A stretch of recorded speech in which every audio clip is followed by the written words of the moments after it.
साप की विंचू, कुणाचे विष असते जास्त खतरनाक, ही माहिती पाहून तुम्हीही चकित व्हाल।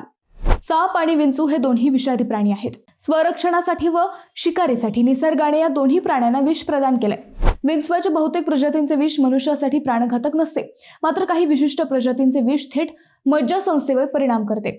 सापाचे विष अधिक जटिल असते। काही सापांचे विष रक्तभिसरण थांबवते, तर काहींचे विष मज्जासंस्थेला अर्धांगवायू देते।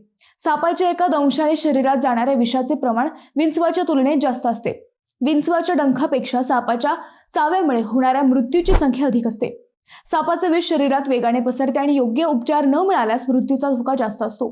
जर केवळ विषाच्या तीव्रतेचा विचार केला तर काही विशिष्ट विंचवांचे विष सापाच्या विषापेक्षा जास्त घातक असू शकते, परंतु विंचू एका वेळी अत्यंत कमी प्रमाणात विष सोडत असल्याने ते सापाच्या तुलनेत कमी जीवघेणी ठरते।